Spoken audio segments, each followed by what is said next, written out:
एक बुजुर्ग कहते हैं, मैंने दुआ मांगने का सलीका अपनी बीवी से सीखा है। हजरत वो किस तरह? फरमाने लगे, मेरी बीवी ने मुझे कुछ पैसों की ज़रूरत के लिए कहा तो मैंने उसे कहा कि भाई अभी मेरे पास नहीं है, कुछ दिनों में आते हैं तो मैं दे दूंगा। 2-4 दिनों के बाद फिर उसने कहा, मैंने उसे कहा कि अभी मेरे पास नहीं है, कुछ दिनों में मिलते हैं तो मैं तुम्हें दे दूंगा। उसने कुछ दिनों के बाद फिर कहा, हुजूर वो मैंने कुछ पैसे कहे थे। फरमाते, मैंने डांट दिया, मैंने कहा कि क्या तू रोज मुझे शर्मिंदा करती है, कहा ना मेरे पास नहीं है, होंगे तो दे दूंगा, तू रोज याद कराती है।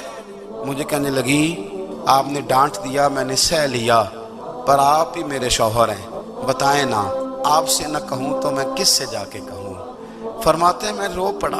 तो मुझे कहने लगी, आपको क्या हुआ? मैंने कहा, मुझे भी दुआ मांगनी आ गई है। जब मैं उसे कहूंगा ना, अल्लाह तू ही मेरा रब है, मैं तुझसे न कहूं तो मैं किससे जाके कहूं। जब मैं इस रंग में मांगूंगा तो तेरा रब मेरे ऊपर बड़ा ही फजल फरमाएगा।